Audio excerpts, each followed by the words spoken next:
Buddy, welcome back to the Atlantic Files to episode number 300. And we have a treat for you guys this week. We have Scott the King Engel coming on. We are talking OG Anunoby. We're talking RJ Barrett, the Knicks, the Raptors, the trade that went down. And on top of that, we're talking some Joel Embiid, some Ja Morant, some All-Stars. So without further ado, let's get into episode 300. Welcome to the Atlantic Files, where humor and vibes collide. Nets and Sixers, the king of the court, jokes that hit you one more. Atlantic Division, we own the scene. Comedy, food talk, every routine. Mike Bash, Klaus and Fishbein on the mic, making you laugh every episode right. Game is strong, court to kitchen, we're never wrong. You know what time it is, it's time for the Atlantic Files. What's up, everybody? Welcome back to the Atlantic Files, the number one podcast on the number one division in the NBA, brought to you by the Underdog Sports Podcast Network. As always, joined by your host, myself, Dennis Clausen, Mike Bash, and we bring on Scott the King Engel, 20-plus year veteran of the fantasy industry, inaugural member of the Fantasy Sports Writers Association's Hall of Fame, and a four-time FSWA award winner, 13-time finalist, and works for RotoBaller, Seahawks.com, The Game Day. Welcome to the show, Scott. I'm just, a little stunned here, watching that opening. I didn't know Dennis could flex his pecs like that. That's his favorite party I trick. it's really hard to keep a straight face after having to watch Dennis do that for 5 seconds. I don't know if I'll ever get those 5 seconds back in my life, but it's always unexpected every time I see it. 5 seconds is common with you the time it lasts you in the. Oh, okay. All right. It didn't take long to get to those kind of jokes. That's for sure. I'm just glad to be here, fellas, and like I was giving you crap and backstage before, and it's a pleasure to be on with both Net fans that exist. We're glad to have you. We're original Net fans, not bandwagon Net fans. Oh, so you guys saw Dr. J play? All right, maybe not that original. I'm not that old, but okay.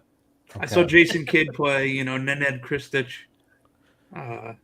Stephon Marbury, that John era. Okay, you don't have a Mike Jaminski jersey, okay? I don't. No. So, and on top of the King's accolades, you didn't mention the fact that he's one hell of a karaoke guy. Karaoke? Oh yeah. He's speechless. He's speechless. He's so good. He doesn't want to brag, so I'll brag for him. The guy's amazing. What's your go-to song? Walk This Way by Run DMC and Aerosmith. Oh, that's a classic. Yeah.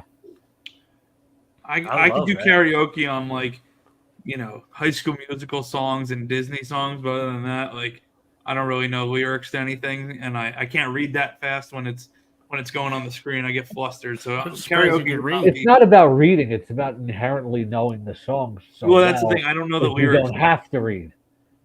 I never read the screen. Oh, okay. Yeah, no, I don't know the lyrics to any song. My girlfriend gets mad at me anytime I try to sing. I butcher at least 3 words out of every sentence, so it doesn't go well. I will tell you something though that's not on my bio that I don't talk about a whole lot. That you guys might get a kick out of. My journalism career actually started with my very first article in high school. I won the New York Knicks High School Sports Writers Award with my very first article, and that's what kicked off my journalism career. The school newspaper. Some people watching might not know what a newspaper is. You might have to Google that at this point. But the school newspaper was giving away free Knicks tickets, and I said to the person that was running it, I'd like to get them. Well, you got to write an article in order to do it. So I said, fine. So they sent me to a press conference at Madison Square Garden in the theater, and the players were doing a press conference, and you had to write an article. I submitted my article. I won the New York Knicks High School Sports Writers Award. My very first article got published in the game program free courtside tickets. You know, and then I basket. People know me a lot for fantasy football, but basketball was my first journalism love. That's awesome. Yeah. What was the article on? Like, what was it on a specific player? It was a season preview of the team. Oh, It okay. wasn't on a specific player. Was Bernard King on this roster? Yes, that Okay. was I think his second season, and I remember writing that the Knicks defense was annoying as mosquitoes in the summer, and their PR staff got a real kick out of that. See, I only remember newspapers because that's what my mom hit me with a couple times. Rolled up newspaper. So Stop rooting for the Nets. Nobody cares. yeah, I think it might have been something. Yeah. But you're not until you've got your ass kicked a couple times with a rolled up newspaper. You know, you're not old if that doesn't happen. It was the only way Dennis's mom could keep him out of the cookie jar. Let's be honest. That's what he used to get hit with the newspaper for. Hey, I mean, it could start a journalism career because you get hit with it, and then it opens up, and you're like, "Oh, look at Scott's, that! The back Scott's page, article." Yeah, wow. That actually got published in the game program, which was a real kick. I wish I would have kept some of the mementos. I actually got a photo with Bernard King of me and him on the court, and they hung it in the school library. I became popular so popular my senior year because of that. But unfortunately, I don't have it anymore. But I've run into Bernard a few times over the years. He remembers who I am. I have more recent pictures of me and him. It's pretty awesome. That's awesome. Yeah. So that was like the start to your journalism career, you said. So what got you into fantasy sports after that happened? I remember working at a sporting goods store, like right after college, and somebody started a fantasy football league in the store, and I took over somebody's team after the third game because I had missed the draft. I was out on vacation. I helped somebody else draft, and then I took over the team, and in the Super Bowl, I beat the team that I drafted with the team that I took over, and it was an IDP league. And I had never played fantasy football before, but I played so many types of fantasy games. Like I was playing Madden, I was playing stuff like Stratomatic, which some people might know. So I was always prepared for it. And then a few years later, I started working for CBS Sportsline, which wasn't even CBS Sportsline at the time. It was Sportsline USA. And a year in, they moved me over to the fantasy department, and I started my career there as like the first ever fantasy writer and editor for Sportsline.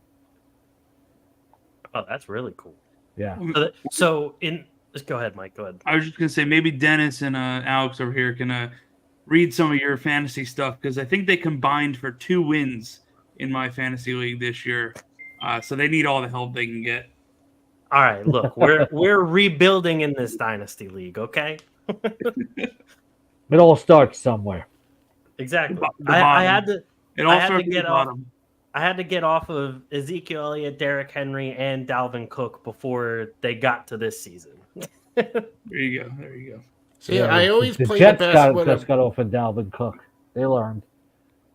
True. I always play good when I have good teams, but then for some reason when I play against bums like you two or some random person my wife's friend, like for some reason I'm losing, but you know what I mean. So You play down your competition. You're saying? Yeah, it seems like the you can never take anybody for granted in anything fantasy, because if you think you're going to get an easy win against somebody who doesn't follow and they're just drafting just because they're drafting for somebody or some. I actually had some guy's wife draft her husband's team for him, and she made it to the championship. So it doesn't really matter. Like a lot of it's luck. So Here's a funny one along those lines. There's a great organization called Big League Impact that does fantasy football for charity, bigleagueimpact.org, and they used to do like actual drafts with the players, where you would donate to charity, and you get to draft with your favorite major league players. Now it's more of like, okay, you can play against your favorite major league players, but it's DFS style every week. But back then, the Yankees did a draft one year, and Aaron Judge knew nothing about fantasy football. So they asked me to help Aaron Judge draft his team. And he didn't touch it for 10 weeks. The first 10 weeks, the team that I drafted, and it went undefeated. That's amazing. He never changed the lineup. I mean, I had no excuse either. It's not like the Yankees were playing deep into September. He was probably playing.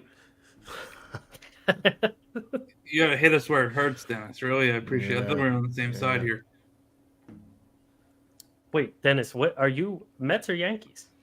I'm not a big baseball guy. He's probably a Blue Jay fan where he lives.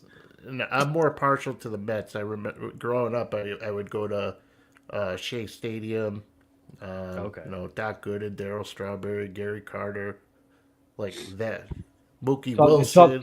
He's talking right to my heart here. You know, it's like Keith Hernandez. I grew up and still live in Queens, and Shea Stadium was where I first became a sports fan. So, you know, my dad, rest his soul, you know, he was the one that.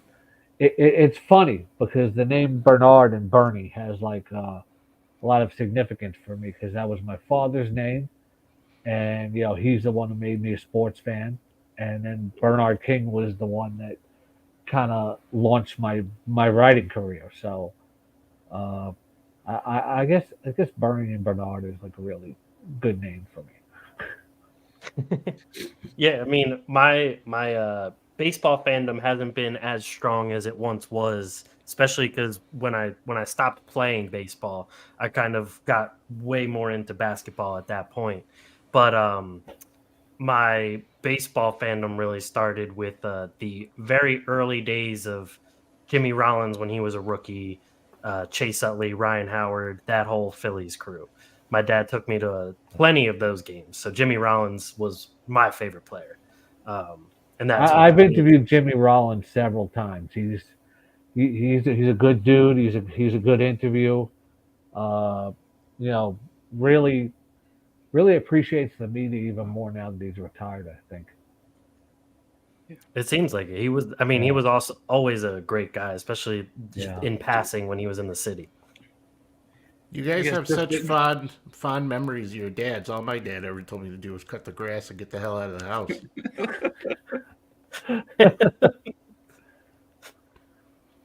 What were you gonna say, Mike? No, I was gonna add in my guy. I'm a Yankee fan, but my guy was not Jeter. It was Tino Martinez.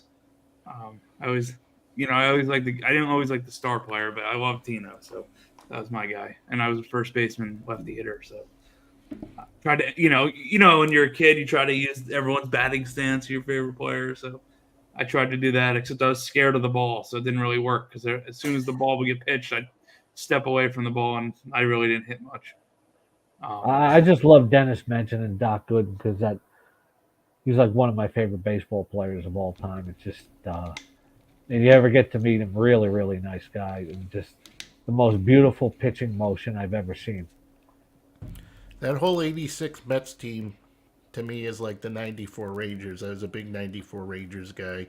I love, Mark Messier and Adam Graves and Jeff Bukaboom and all those guys. So to me, like, those old school Mets teams just remind me of, my childhood, and it's something about that team right there. It's like, it's so much different than it was good era. Yeah. I'll take the word for it on the Rangers because I don't watch hockey. Yeah, I feel like Dennis is just reading down a Bleacher Report article right now, pulling out the name Jeff Bukaboom, but who am I? Who the hell's going to publish say anything about Jeff? I don't know. There was LeBron James was reading like the best. It was National Tight End Day, and he was just going in order of a Bleacher Report article. He's like pulling out names like, oh, he is like, I like Mark Andrews, I like Dalton Kincaid. It's like LeBron, you've never heard of half of these guys. He's like, oh, Evan Ingram, like. Leave the jokes to me, honey. Okay. Okay. All right. Surprised you're going with Coke Zero today instead of Diet Coke. Thank you. Nothing beats Dr. Pepper Zero for me. So, Dr. Pepper's a good one. Yeah. Well, you know what? That is, Dr. Pepper came out with it was like a cherry Dr. Pepper. Yeah, I've gotten the Zero one before. It's fantastic. Yeah, we're not just. There was actually what was it? It was blue raspberry, I think. It was like a limited edition. That was really good. Speak my language. Yeah. Seriously. Yeah. Like Mike was about to say, we're not just a basketball podcast. We talk a lot about food, drink, and a lot of random things. I'm trying to remember. There's the cherry, and then there's the raspberry, I think, or blueberry. I can't remember what it is. I got to look at my phone. Now let me ask you this, King. Yeah. You're home. The Nets are coming, or the Knicks in your case, not the Nets. What's Scott Engel's favorite meal? What are you ordering? Oh, that could go in various directions. Various directions. All right, we'll set the scene. It's a Friday night tip off. We got Knicks Bucks on the TV. 7 p.m. start at the Garden. What are you ordering? Probably like a pie from my favorite pizzeria. Yep. Well, what's your favorite place?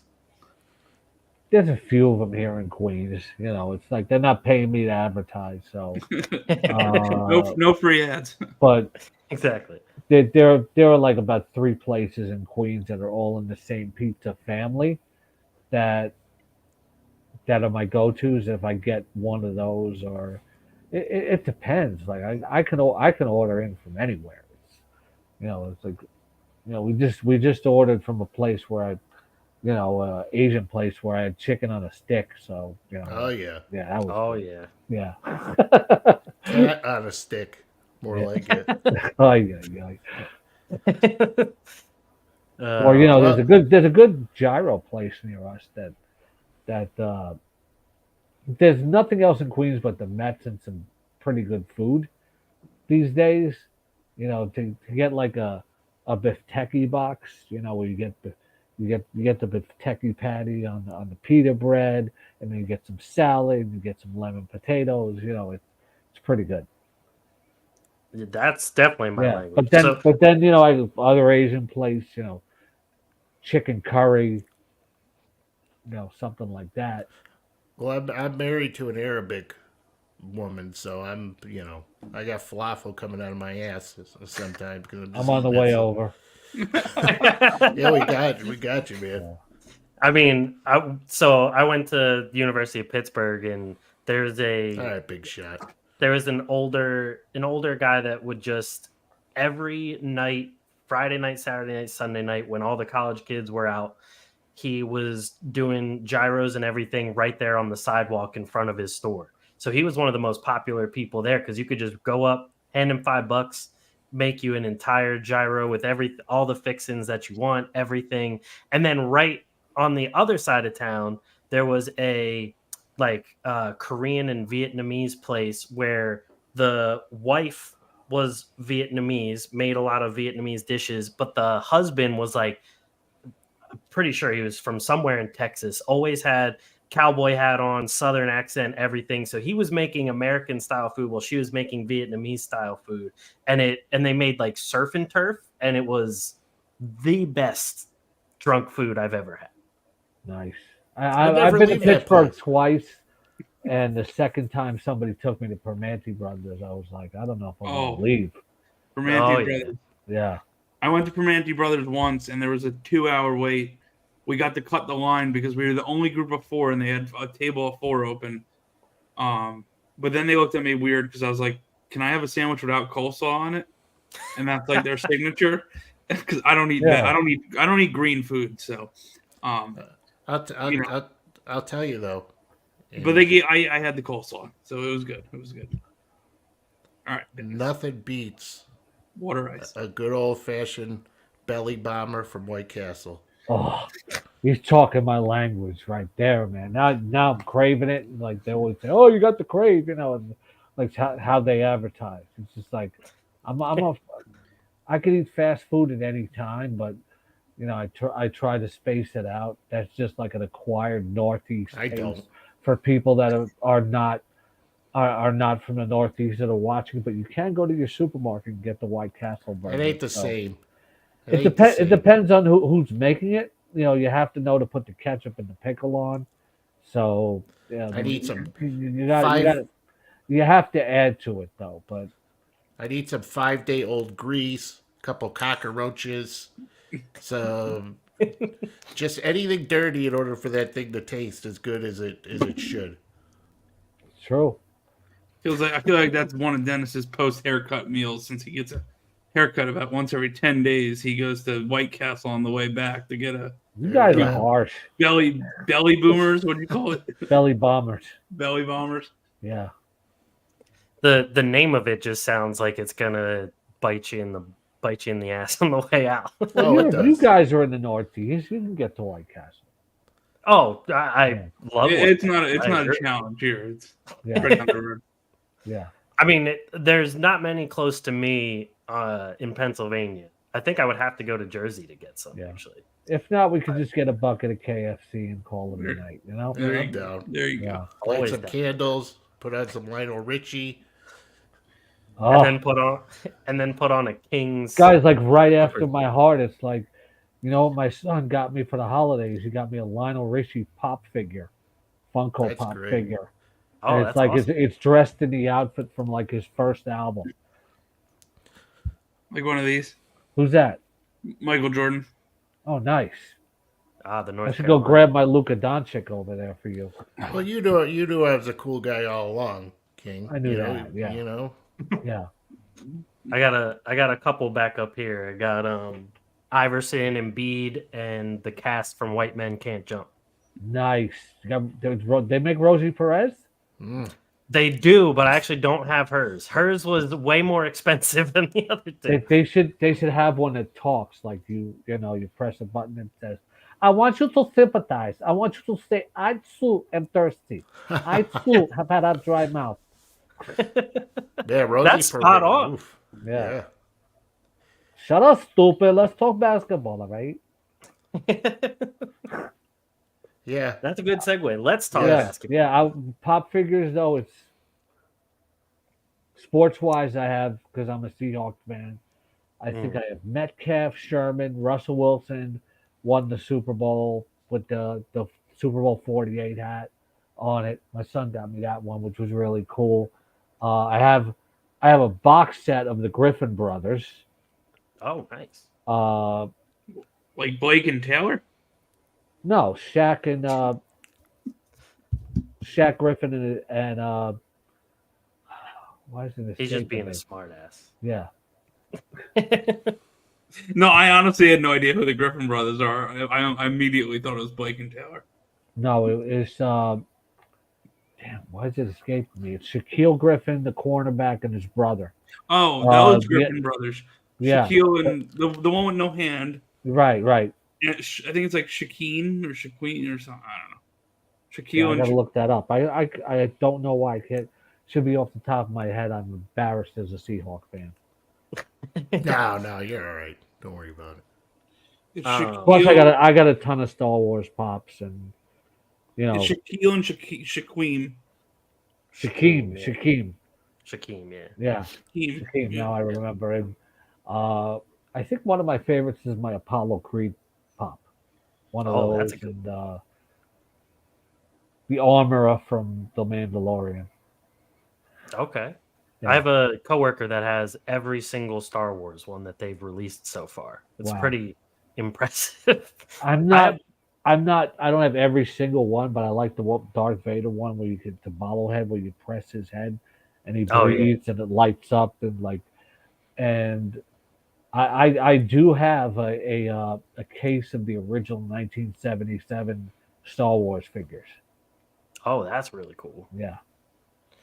I have Yeah, we're Dennis, talking everything but basketball here.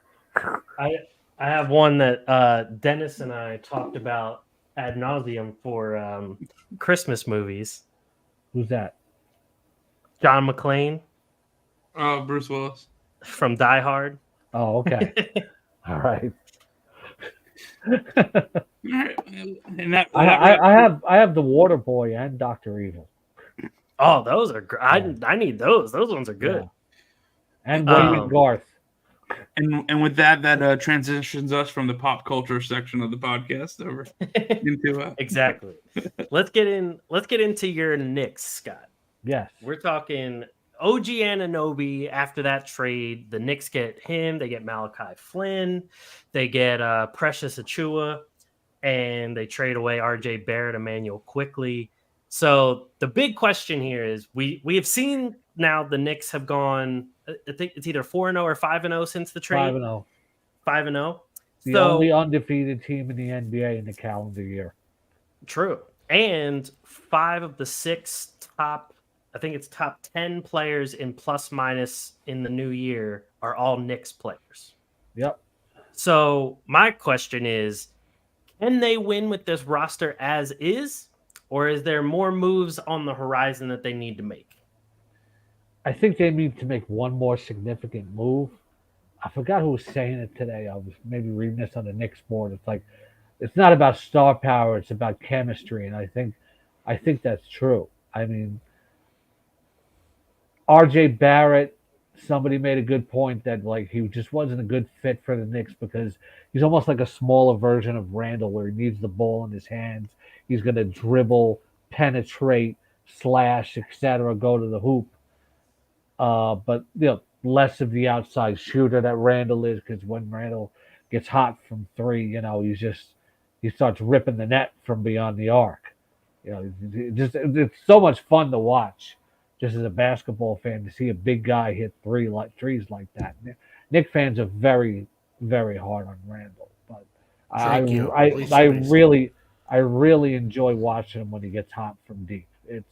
It's something a lot of fun to watch. But and then Immanuel Quickley, nobody wanted to give up Quickley, but contract wise, they weren't going to pay him the kind of money that he wanted to be a 6th man. So they get Anunoby. The other 2 are really throw-ins. I don't know if Achua is really going to be a fit. And, Flynn is probably, going to be like Evan Fournier, where, it's like they don't even have to wash their warm-ups. Anunoby is like the perfect fit because spaces the floor. He doesn't handle the ball a lot. Hits the corner 3. Will move without the ball, etc. And this team, the chemistry is off the charts these first 2 games. It's a small sample size, but watch them against Portland, and you guys could probably move the ball well against Portland. But just the ball movement was so crisp, and now it opens up minutes for like McBride and Grimes to have more confidence and be the kind of corner guy that he is and defensive player. It's just this team has so much. It fits so well together that it's very capable of making a run to the conference finals, I think. But I think. Sorry, Dennis, my long-winded way of saying that. You're good. They do need one more shooter who can really strike fear in the hearts of defenses and make defenses pay when they pay a lot of attention to Randall. Because if you go back to the first playoff series with Randall against Atlanta, the Knicks lost because they would just smother Randall. And last year, you saw it less in the playoffs with Brunson, and Knicks fans will go off about Randall in the playoffs, but he doesn't get a lot of help. If they were to get, say, a DeMar DeRozan or somebody like that who can really make defenses pay for paying too much attention to Randall and Brunson, they're going to be very, very hard to beat. I don't think they can get past Boston in the playoffs with the team that they have right now, but they can easily win the first round. And you look back at last year, this team with Anunoby would certainly beat last year's Miami team. So I think this is a team that can make a run to the conference finals right now, and another move can put them over the top. Well, Yeah. they so the I'm trying to digest so much stuff from the King here. I can't even know. That trade, though, worked out perfectly for them. OG right now has a 92 defensive rating, which is absolutely crazy. Barrett actually, the move actually helped Barrett because Barrett's actually now shooting 50% from deep in Toronto. I mean, granted, it's only 5 games, but it seems like it's working out. Quickley's playing well. I think adding Precious Achiuwa is definitely a step in the right direction, even though Hartenstein's playing well. But anything's better than Taj Gibson, so what the hell? I'm down for it. Hartenstein's playing well is not the word. I mean, you look at it from a fantasy perspective. In football, opportunity doesn't always lead to production in fantasy football. Just because a guy's getting more carries or he becomes a number 2 receiver doesn't mean he's going to convert. In baseball, certainly doesn't mean that if you're in the lineup that you're going to hit. In basketball, you get those opportunities and you convert on them. And Hartenstein's putting up tremendous numbers. Well, he was good when he was with the Clippers. He had some good games because Zubats couldn't stay healthy a lot in Los Angeles. And even when he was healthy, they weren't playing him heavy minutes. Hartenstein showed a lot of promise when he was with the Clippers, and then he goes to New York. He didn't really do much with Mitchell Rob, but now that he's actually having a chance to play, he's at least good for well over double-digit rebounds. What, he had like 20? He had like 20 the other night. No, it was like it was ridiculous. He's getting 20, he's getting 18, but Achiuwa, it's like, I know it's a small sample size, but he doesn't seem like a good fit so far. I just don't see much defensive presence. He hasn't contributed much more on offense. I'm wondering if they get another big in there if they make another deal. Yeah, Sorry, go ahead, Mike. No, you can go. You go first. I was just gonna say, Achiuwa is one of those guys that's like too small to be a center, but like doesn't have the shooting ability to be a power forward. And right, but like where there's other guys. He's a small ball 5 that worked when the Raptors ran that kind of lineup, but he's not going to work in a traditional lineup. Right, exactly. And he's not he can be a decent rebounder, but only against certain teams. It's not like somebody I'm just going to use it as an example. Like Paul Reed will actually make hustle plays on defense, get some rebounds and things like that.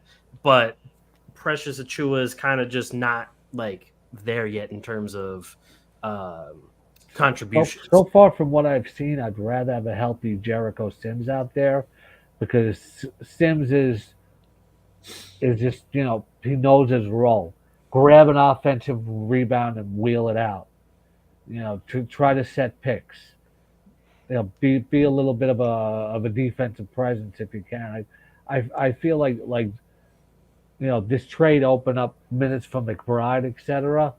I feel like I'd rather have Sims on the court than a backup than Precious Achiuwa right now. Yeah, and I think for the Knicks, like you said earlier, they can make a run to the conference finals, but my issue is they're one piece away, but I don't know if that piece is available. I don't think Donovan Mitchell makes sense, because if you bring in Donovan Mitchell, you got 2 small guards. Right. I think the guy that they got to bring in is either a Zach LaVine, a DeMar DeRozan.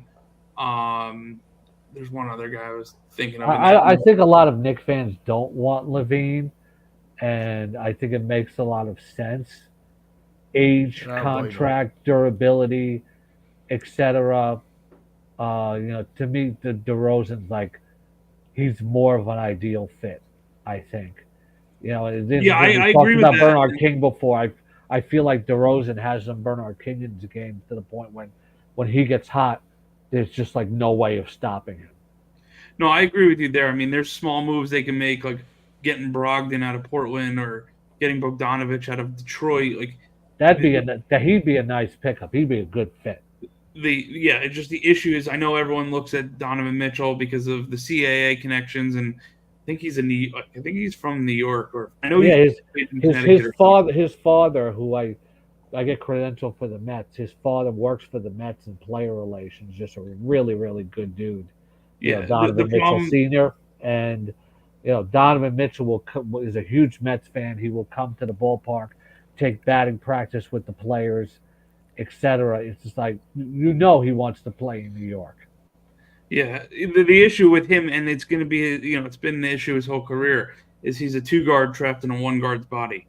So you put him next to Jalen Brunson, it's the same issue you're going to have with Garland, where there's 2 small guards. If you run up against any sort of, not that you're going to run up against Luka because he's in the West, but if you run up against Jaylen Brown, you run up against Jimmy Butler, like these bigger guys they're not guards, but you get what I'm trying to say, like. It just causes matchup issues. And I think so. And then I know Cat was a guy, but Minnesota is not trading Cat when they're like a lot of talk about DeJounte Murray. That was the other guy I was thinking. That makes I know Dennis loves DeJounte Murray. Oh my from God. From a fit standpoint of like just size, he fits. And I agree with you on. Sorry, Mike, I got all excited when you said that, but if they add DeJounte Murray, they're winning the championship. To have OG and DeJounte on the court at the same time would be absolutely crazy. Yeah, and I agree with you that OG fits perfectly. I mean, he's not a ball-dominant guy, 3-and-D guy. Jalen Brunson's your ball-dominant guy. It comes down to, can Julius Randle perform in the playoffs? And I know he hasn't had help in the past, but I'm not the biggest fan of Julius Randle. I've always thought he was a bit of a one-trick pony. Now he's obviously developed more, and that was off his college game because when he was at Kentucky, all he had was a spin move. Now he's obviously developed a lot more.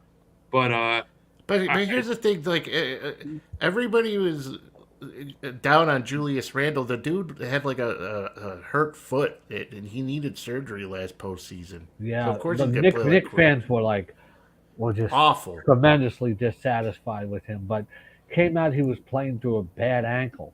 And what are you going to say about that? I think you make a good point, Mike, because it's gone from the fact where he was the only guy when they played Atlanta in the playoffs. Last year, I still think he needed more help, and he was playing hurt. If Julius Randle is not asked to be the man, as the cliche goes, and there are other guys helping put the ball in the hole besides Brunson, you got Anunoby on the corners, maybe you have DeRozan and Murray, and he's not the only guy, and he's not dribbling into traffic and getting triple teamed in the post. That makes him a different asset. If they're going to go isolation with him or like get him in a lot more one-on-one matchup, he's going to be a lot more dangerous. See, Mike is a notorious Julius Randle hater. We have a clip from an episode a while back where he said he would take John Collins over Julius Randle any time of day. So I usually don't miss. That was one of my misses, but I usually don't miss. My track record speaks for itself. I'm usually batting about 800. Yeah, good one. No, I mean the issue the Knicks I think have is obviously we know Julius Randle is not a number one going to lead your team to a championship type guy. Is Jalen Brunson that guy?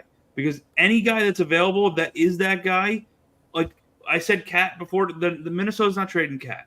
Donovan Mitchell doesn't fit, and I don't know who else is available. That's your alpha dog number one option, unless some team out of nowhere decides to blow it up. I don't think they need a number one option as much as they just need somebody else who threatens defenses. So, and that's DeRozan, that's Murray. It's, not like they have to go out and get Donovan Mitchell. This team is they just need another high quality scorer. I think getting a superstar in the long run, like a Cat or somebody like that, or there's talk of even Embiid down the line, etc. That's the eventual goal. But for right now, if the Knicks were to get, say, a DeMar DeRozan, or Murray, they'd be there. It's like I don't think they need another superstar as much as they need another star. I just want to make sure that Alex records the fact that he called Cat a superstar, because I'm sick of the Cat slander around here. That's all. That's all. I just want to make sure that that's in the vault somewhere, because at least I found somebody else that considers him a superstar like myself. Look, he would be a nice acquisition for the Knicks. He's from the area. I think he's made it no secret. Hung out in New York, etc. It's just it'd be kind of redundant to have him and Randall on the same team. So I think any trade would have to send Randall to Minnesota. Mike's talked more on this segment than he has in the past 4 podcast episodes combined. But what I was it out of him. Yeah, thank you. At least somebody did. But the whole thing is I worry the Knicks are playing so well. Unless you're adding, like DeMar or Murray, I wouldn't mess with things too much, because they're playing too well. You don't want to break up the chemistry. Yeah, it has to be somebody who's a good fit, and I think Leon Rose has got a good Bogdanovich, yeah, guys like that. You can look out to add those shooting. I mean, you guys. I just think Bogdanovich would just be a terrific add that would fit, because he can just really threaten defenses from deep, and I think Brunson, he can be automatic from deep, and so can Randall. But somebody else who can just hit from 3 from deep and really make opponents pay. I love Bogdanovich as a fit. As a fever dream would be if the Warriors decide to split it all up and they get Clay. I mean, I've never considered that, but that would be like the ideal fit. Championship pedigree, outside scorer, gritty, good chemistry, etc. Good defense. And from a fantasy basketball perspective, Hartenstein's been a great pickup. DiVincenzo's actually helped me in threes and steals. But I'm gonna throw out a name. Probably gonna get a weird reaction out of this, but maybe, just maybe. What about Jordan Poole? Oh, stop that. Lukewarm on that. Like I was saying before, opportunity should often lead to production in fantasy basketball and real life, and it hasn't in Washington. This guy's got every reason to step up, and he just hasn't. But Denny Abadab, good fantasy pickup for me last week. So you don't get much from the Wizards. I'm a Kyle Kuzma fan. Because the kind of numbers that he can give you, but not much going on there in Washington, and he really hasn't taken to the opportunity. I mean, how can a guy shine in New York if he can't shine in Washington? True. Maybe he just likes the bright. Maybe he's not. He's the opposite of Jared Allen. He likes the bright lights.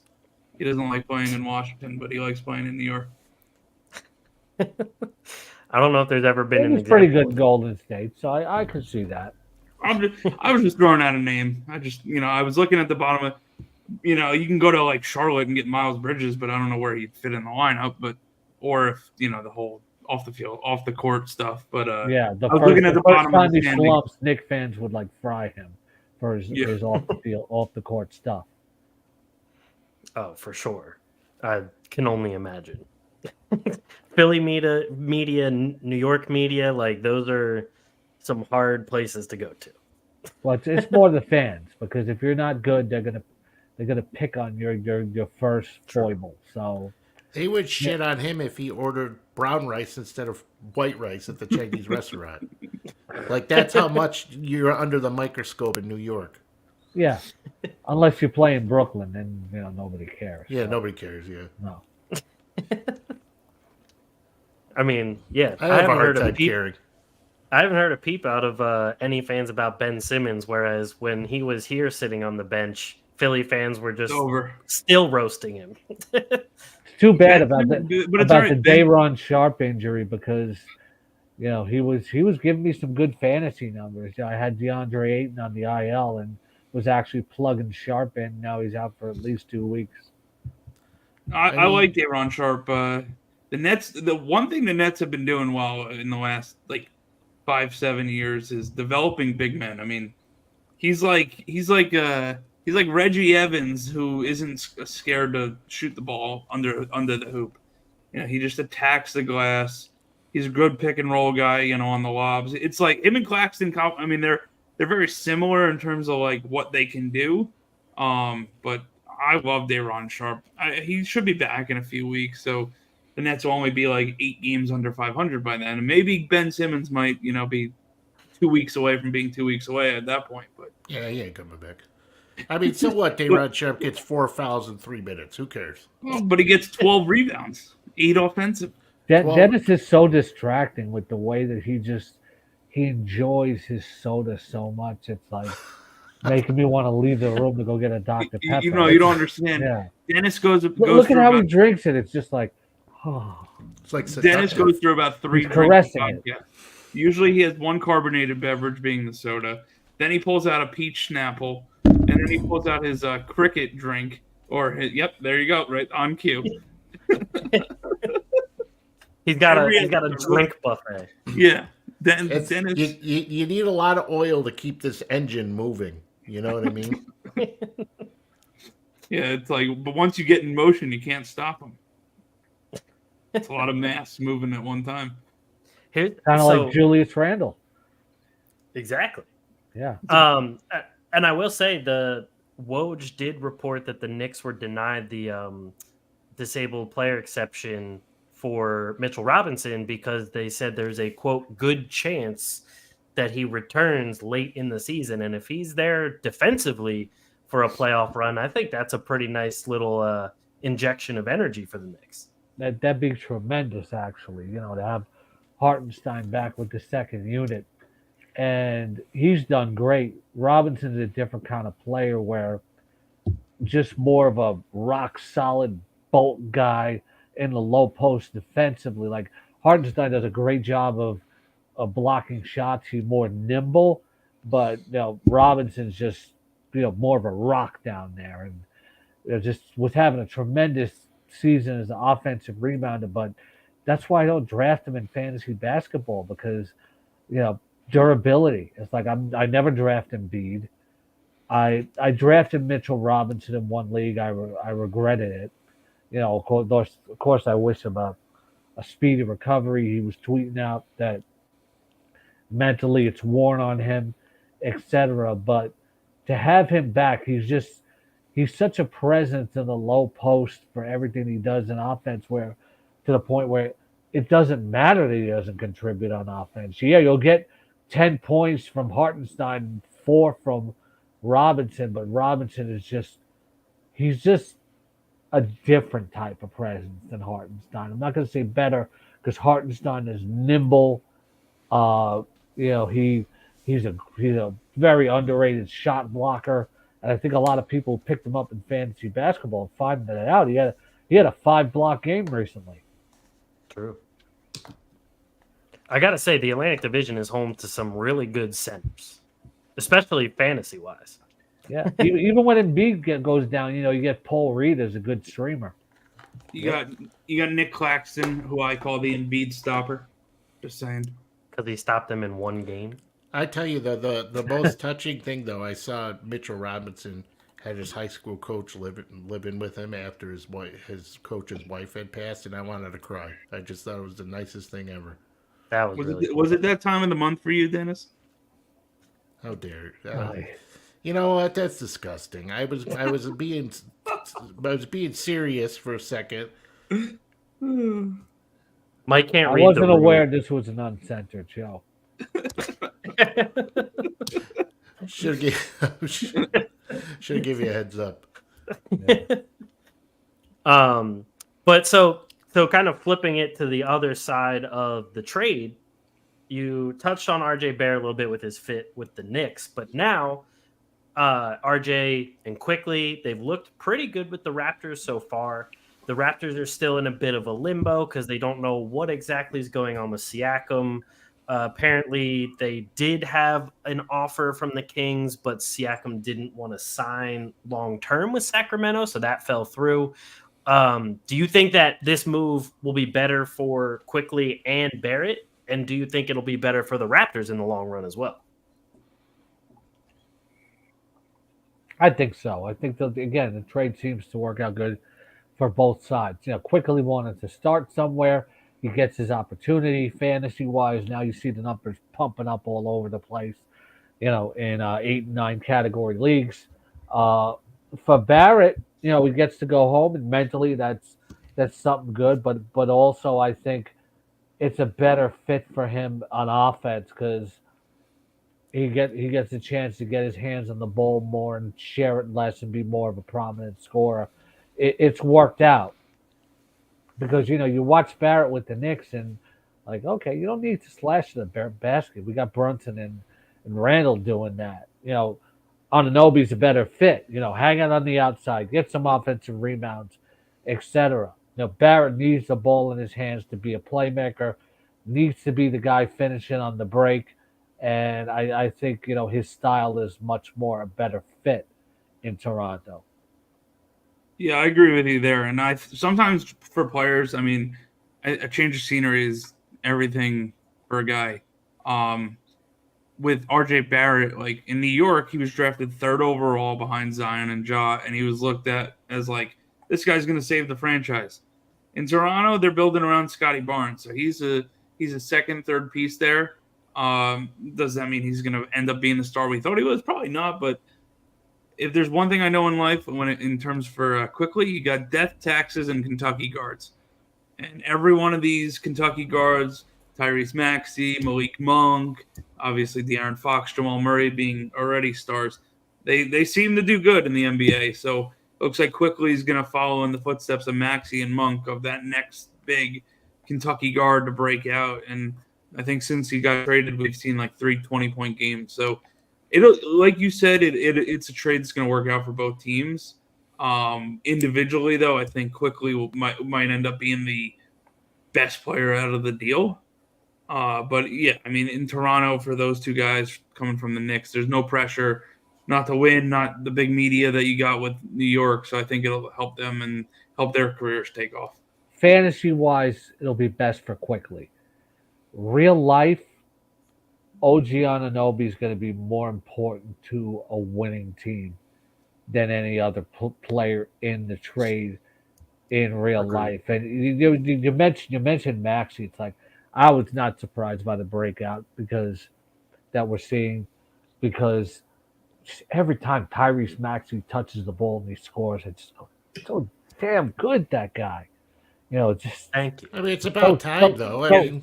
So damn good. It's like he's just like, if I'm a defender on the fast break, the last guy I want to see coming is Maxey, and then just tremendous outside shooter too. You look at the Sixers. We talk about the Knicks.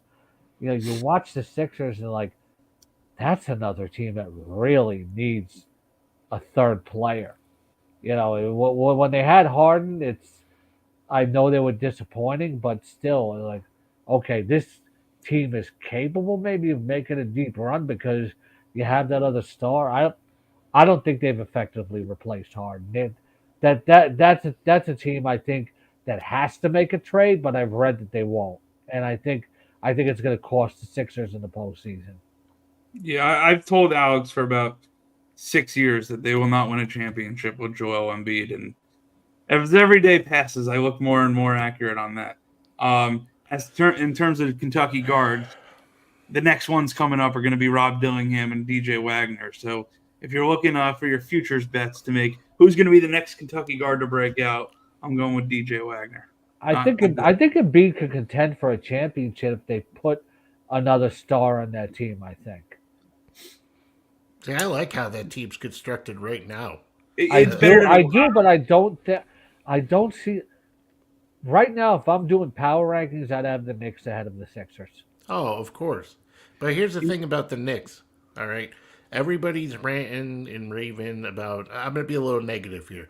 Everybody's ranting and raving about OG acting like he's, the second coming of, Christ. And the problem is a guy can never stay healthy. He couldn't stay healthy in Toronto, and it's going to happen in New York to where he's going to miss a long stretch, and it's going to totally.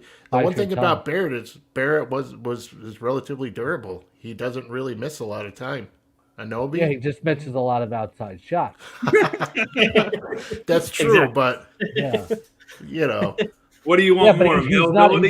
He's not a good fit at all. When compared to Anunoby. Durability. Look, I mean, talk to a Sixer fan. It's like durability is a big issue with Embiid, but that's what's more important, durability or durability trumps or everything. volume. So that's all RJ Barrett was. I'd rather have Anunoby and take the risk on the health than have Barrett on that team. Yeah, but it's not like Barrett's a bad player. I just think I didn't say he sucks. It's just like he's not a good fit on the Knicks anywhere compared to what Anunoby has been fit wise. In that, I think it was either last season or the season before, in the beginning of the year when RJ was like, I want to go for defensive player of the year. That was the best version that would fit with the Knicks when he was really focused on playing good defense on the best player on the other team and then hitting a few shots here and there on the other side. That was like the best version that he could be for the Knicks, and it only lasted for like a month. Yeah, he started off the season really well this year. I said, oh, maybe it could be his breakout. And it might be now that he's in Toronto. We can knock certain players that availability is not a thing, and that's important to all of us because we play fantasy basketball. That's why every time Embiid comes up in my queue in the draft, I pass on him. But I actually it'll be the timing. You got to stay healthy. This is not the NFL, but you got to stay healthy during the playoffs. But it can happen to anybody at any time. Knicks fans will tell you, look at that 1999 team. If Patrick Ewing didn't get injured in the playoffs, they might have beat San Antonio. Yeah, there's some guys who are more. If you look at the top fantasy guys, so if you look at the top five, Jokic is the only one who really stays healthy. Embiid doesn't stay healthy. Giannis certainly doesn't stay healthy. Luka will miss games here and there. Luka misses games constantly. Halliburton now is on the shelf for 2 weeks. LaMelo Ball, I'm still waiting for him to come back. Oh my God! Please. Nikola Jokic, another feather in my cap, if I might. Oh my God! Here we go again. Mike really likes to tout himself. Yeah. Yeah. Yes. They don't give me credit when credit. They don't give me credit when credit is due. That's all I'm gonna say. You bring it up enough, we don't have to. But no. So I like the Raptors a little bit more as constructed right now, and I especially thought it was funny to me when everyone started hyping up Dennis Schroeder after his FIBA run, because while it was a great run with Germany and getting that gold medal for the FIBA World Cup, it was as if everybody thought and I'm not saying fantasy players, because I think fantasy players knew a little bit more than the regular fan. But a lot of people thought like, oh, he could be a starting point guard on a successful team. And I'm just like, Schroeder is not that guy to be a successful starter on a contending team. It's definitely not like he gives flashes. He has skill, but he's not the consistent guy to give you that level of output all the time. So getting a guy like Quickley in there to be your point guard, I think is an upgrade. Let Schroeder be a very good somebody who doesn't man. suck.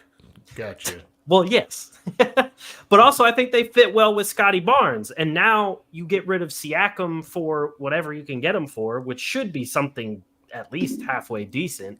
And I think you have a really good start of a rebuild right there. Yeah, a good future there. It's like Schroeder's the kind of player where he's solid type of, I hate to use it because cliche, glue guy that maybe you want coming off the bench and leading that second unit. But Quickley, that guy's a fire plug. He's a spark plug.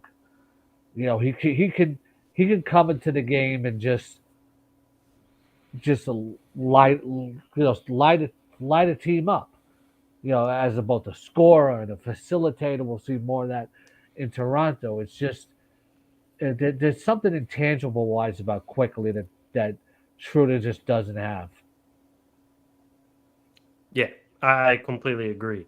And I think, I mean, obviously now it's a big, guessing game of where Siakam is gonna go and who they're going to get in return and so on and so forth. But send him to the Knicks. I don't think they're in on him at all. It's like I've heard mostly Golden State and Indiana, and like Golden State would be really interesting. It's so in Indiana. True. Doesn't Indiana already average like 170 points a game? Yeah, Indiana's been on some Siakam and Halliburton. Ooh, boy. Do we not talk about enough about Indiana in the East? No, I mean, as soon as Halliburton comes back, then Indiana's right back up in the conversation for sure. Yeah, and what can they get? That's the one thing that the Knicks fans will always rue is like taking Barrett over Halliburton. I mean, I understand. I understand your pain in terms of Ben Simmons over Jason Tatum or Jaylen Brown, and then Markelle Fultz over Jason Tatum. So point guards to the Knicks are like quarterbacks to the Bears. Whoever they pass on is going to be a superstar. Yeah, but now they finally have a quarterback. Justin Fields? No, the Knicks. Oh. No, I know, but I'm saying when it comes to draft, they didn't draft Brunson. No, but they finally have one. It's like the Bears can't draft one, they can't trade for one. You know, it doesn't work out. It's like, okay, Jay Cutler. You know, it's just Rex Grossman. But I think we get a football conversation. I think people are too hard on Fields. If they actually do keep that pick and they take Harrison, that could really boost the outlook of Fields, real life and fantasy wise. Justin Fields is only good when he's not in my lineup. There's the key then. Don't draft him. In my one dynasty league, the two times I played this one guy, he had the Fields DJ Moore stack. Both times that I played him is when they went for like 30 and 40 points. Only when I played that guy. Oh, that was annoying. But for our last topic here, because we already talked about the Sixers, that was going to be one of our topics anyway. We talked about them needing a trade. And we can talk about the Grizzlies and Ja Morant along with this topic, but the initial All-Star voting has come out, and I can bring up on the screen for those watching the voting numbers from the first return. And my question for you guys is, we'll bring up the front court first just so I can zoom in on it for the West and the East. Sengun. My question to you guys is, I mean, what were your initial reactions, and who do you think was snubbed? Who do you think, deserves to be up there, and who might be a surprise that is up there right now? Well, I'm sitting here trying to figure out which player did the Asian market pump up in voting, because there's always like Andrew Wiggins, or like, you remember the K-pop like star, whatever band that like was really big Andrew Wiggins fans. I don't think there's any pull this year for any of those guys. No, I mean, it seems pretty normal. I like front court wise, I agree. Yeah, I like that Sengun's getting some love. I mean, Wemby, I'm surprised Wemby's not higher, not because of the stats that he's putting up, but you know how fanboys are, and people not just throwing him love because he's a freak of nature. But Kuzma, I hate Kyle Kuzma. Why? Banchero's why? Yeah, I just don't think he's a good player. I mean, he's a tank commander. He's What a did he good ever player do on a to bad you? team. How is he not a Serious. good player? Look at the numbers he puts up. Yeah, on the Wizards. Yeah, because I he's mean- got the opportunity. If he wasn't a good player, he wouldn't put up those I numbers mean, he's with the not opportunity. he's like an Eastern Conference Jeremy Grant. That's what he is.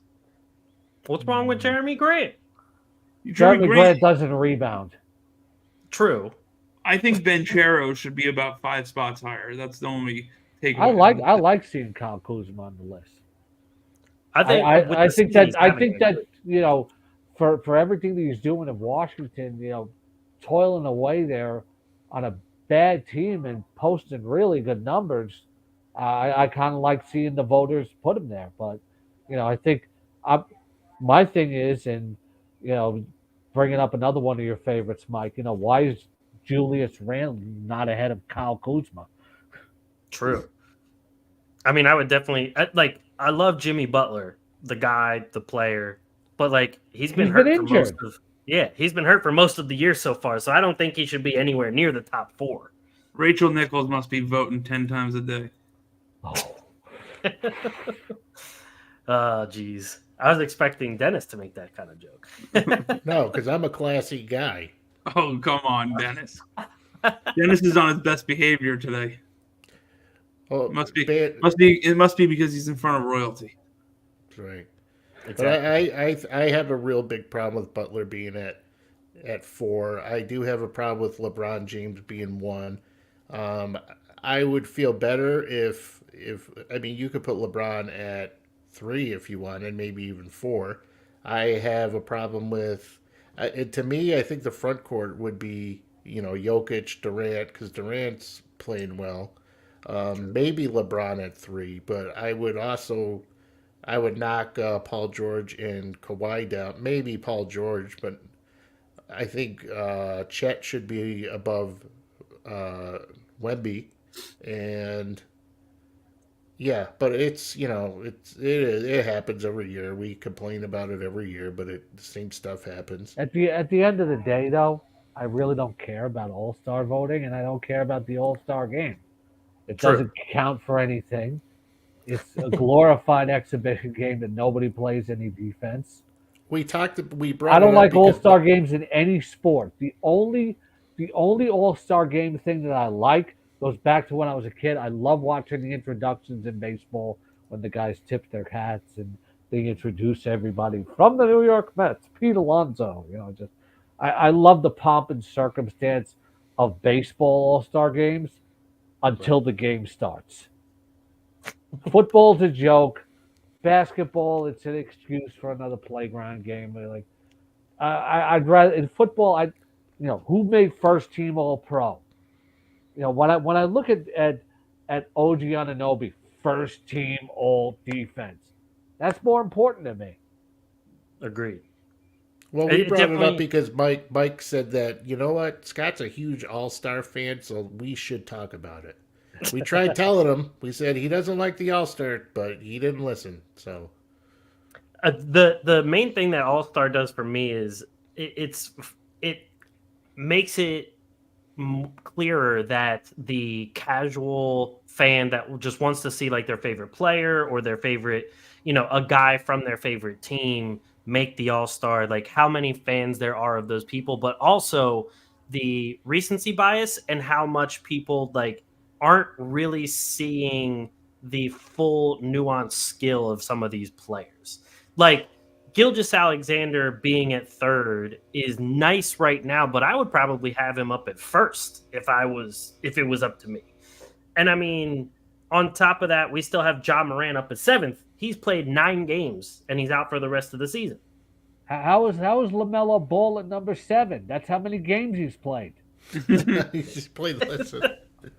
Exactly. No, I think they were just saying how many games he played. I don't think. Yeah. Drew Holiday, no disrespect, he's not an All-Star. He shouldn't even be on the list the way he's playing this year. Agreed. And I love Drew. Jalen Brunson should probably be. I don't know. I feel like he should probably be higher. And the next to LaMelo, and Gilgeous-Alexander should be number 1 over everybody. Completely agree. And the 233,017 is the amount of games that LaMelo has missed in the past couple of seasons. How is Ja Morant 7th? How? Exactly. We were hoping you could explain it to us because I have no idea. And look, I love Austin Reeves. I think he gets misused with the Lakers. Needs a haircut. But no, he doesn't. He's perfectly central casting, on that team. But he's not in the top 10. I mean, the guy signed for $64 million over 4 years. He can't afford to get a haircut. That's my biggest problem. Not everyone's like you and gets a haircut every 10 days. Well, you have beautiful hair like this. You have to. He's got an updated Kevin McHale swagger to him. True. I just love what's his nickname? The Hillbilly Kobe, I think is what they call him. The only guy I know from Arkansas, that's for sure. I wish Dennis was coach of the Lakers. I could see him stand on the sideline. Cut that hair, damn it. You're not going back into the game. Oh, I turned it into the Yankees. I want clean shaven. You better cut your hair. Well, then you're a hypocrite. You're not clean shaven. As you can tell down your Coke Zero. He doesn't have to be. He's big, sexy. That's right. the 2 G's. That's the shtick. And my wife commented here and said agreed about Jimmy Butler because she drafted Jimmy in our fantasy league, so she's been frustrated with him. When he's healthy, he's great. The fact that he's not a regular 3-point shooter, you still get everything else. But the Heat have been dealing with a lot of injuries, and it's made Kevin Love a really good streamer. Oh, for sure. Nikola Jovic. Yep. Getting a little run lately. Yeah. It's actually in a couple of my DFS lineups tonight. Youngest player in the league, right? I think Wembanyama is. Oh, is he the youngest now? It was Jovic, I remember. Didn't Jovic just graduate? I think he just turned 21 or will be 21. Okay. Right. I remember there was a news story about him still taking either freshman year college classes or senior year high school classes in his rookie year. And then they were saying stuff when the Heat were in the finals that he couldn't drink. Yeah. All I know is my one fantasy team that has Chet, Wemby, and Gilgeous-Alexander. I'm excited. Yeah. That one's great. But that's all the topics we had today. Scott, if you want to let everyone know where they can find your work and everything like that, take the floor. Yeah, thanks for having me. You can check out my fantasy basketball waiver wire column every Friday at thegameday.com. Also, check out my betting picks. My wildcard picks are coming up over there, of course, at rotoballer.com and also on RotoBaller Radio on the weekends on Sirius XM Fantasy Sports Radio, and also at Seahawks.com, where I've been the official fantasy writer for the team since 2012. I like to say that Bobby Wagner and I were drafted in the same year. That's awesome. And definitely, yeah. Love reading all your work. Oh, that's all you do? That's it? Is that enough? Just foresight? Okay. Getting lazy, I guess. Yeah, I mean, what's going on? Yeah, seriously. Ever since Dennis got me started over at RotoBall, I love seeing all your work over there, and I followed you ever since then, so that's been great. Thank you. I also do not just basketball, not just baseball. I also do fantasy NASCAR. And although I'm the second best NASCAR player in my home, my son Sean Engel, who's a producer at RotoBaller, writes DFS NASCAR over at Guru Elite, Fantasy Guru, and he's won 12 tournaments on DraftKings. So make sure you follow Sean on X if you play fantasy NASCAR. And I will say, I had the privilege of meeting you, and I love you. I've heard right back at you. And he's Scott Engel is one of the nicest dudes on the planet. I watch this guy. And I'll tell this story again, but this guy came up to us. We were out to dinner. I was yelling at Scott for taking Bijan Robinson in the first round. I was trying to snap him into his senses. And this guy comes up, I think he took his hat off. He goes, hello, sir. Are you Mr. Engel? And Scott was like the coolest dude. And this guy was so excited to meet Scott Engel. It was like touching. I wanted to cry because it was just the how nice you were to him was amazing, and just what a good dude you are, and we appreciate having you. Thank you. I appreciate that. I never take it for granted. If somebody recognizes. That's why I couldn't stop hugging you. Yeah. I hugged you like 5 times. I didn't want to let you go. Dennis, you did the same thing for me at Alex's wedding. So I don't know if that's just a Dennis trait. I thought Dennis was going to choke me. I couldn't breathe. I wanted to. 12 seconds into the hug. He gives good hugs. That's right. Damn right. But no, really, I look forward to more. Yeah, thanks for having me. Oh, you wait. If you look more like Shakira, you could hug me more often. Yeah, if I get you a couple drinks, we'll talk. But all right. Next time I see you, there will be more hugs, and they will be extended. I'm gonna squeeze the hell out of you when I see you again. So all right. He might have a guest visitor in Canton with him. Oh, that'd be good. Yeah, I'm hoping to come out there next time too. Alex, you're more than welcome. Dennis asks me every year, and I tell him, yeah, and then I go, no, I'm not coming. Can't miss it. It's Bob Lung has done a fantastic job with putting the expo together, because I've seen so many attempts at a live fantasy football event fail, and over the years, and Bob just learned from all of them. Like, putting it at the Hall of Fame was just like a master stroke. It's in Bob's backyard, of course, but he just does everything else right. And this is like the one big get together. It's like a giant spring break for fantasy players. Yeah, without the bikinis. Well, I'd say it's a glorified Star Wars convention, because it does get pretty nerdy there. There's a lot of stats talking. There's a lot of passionate people. But you're right, though, Bob. Yeah, but Long.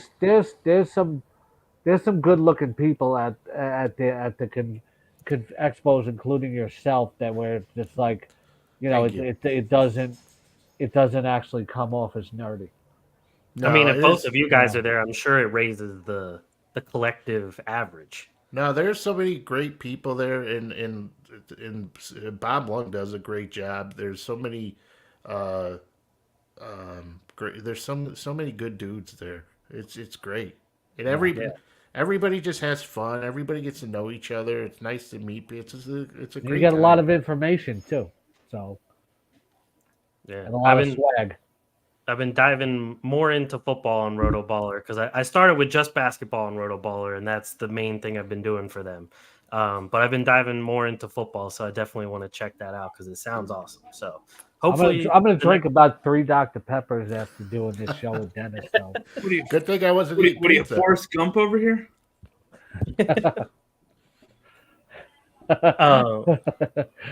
Randall is as Randall does. I had myself about 12 Dr. Peppers. I'm sorry I ruined your Brooklyn Nets party. No, they did that by themselves. There you go. They are the least relevant sports team in the New York market. What about the Islanders? Islanders have a bigger fan base. What about they have a healthy fan base out. What about the Buffalo Sabres? That's upstate. That doesn't count. I'm talking New York. The New York. So you're telling me the New York Liberty are more popular than the Brooklyn Nets? Yes. They were just in the I wouldn't say that, because I was including like the 4 major sports. So, the WNBA is not as popular as the NBA. Among hockey, baseball, football, and basketball, the Nets have the smallest fan base of any pro sports franchise. I will say, too, the Liberty were just in the finals, and they have Brianna Stewart and Sabrina Ionescu. So, and all 17 of their fans are ecstatic. Hey, it's great basketball to me. That shows you about the Nets, though, when they have to pick on Liberty. To do that. Boom, roasted. That's like a Miami Marlins fan, like, picking, saying that some minor league team in the area, gets less fans. The Jacksonville Jumbo Shrimp. Yeah, the St. Petersburg fishing vessel. On that note, for those watching on YouTube, we have links in the description for Scott's websites and links to his work. So make sure you check those out. If you're listening on Spotify, Apple Podcasts, everywhere you get your podcasts, we have the links in the description there as well. So make sure you check out Scott's work everywhere for his fantasy work and everything. It's all amazing. I love it. I read it all the time. So everyone else should too. We appreciate you. It's Scott and I. We're going to be in this August in Canton. We're going to be live streaming us shit stomping about 12 sodas each. There you go. There it is. Give the people what they want. That's what they really want. That's right. Thank you. But we got to talk to the bar at the DoubleTree. They got to have Dr. Pepper Zero Sugar for us so we can toast each other properly. That sounds good. Yeah. There you go. Thank you, everybody, for listening and watching another episode of The Atlantic Files, the #1 podcast in the #1 division in the NBA, brought to you by the Underdog Sports Podcast Network. And we will catch you guys next week. Peace.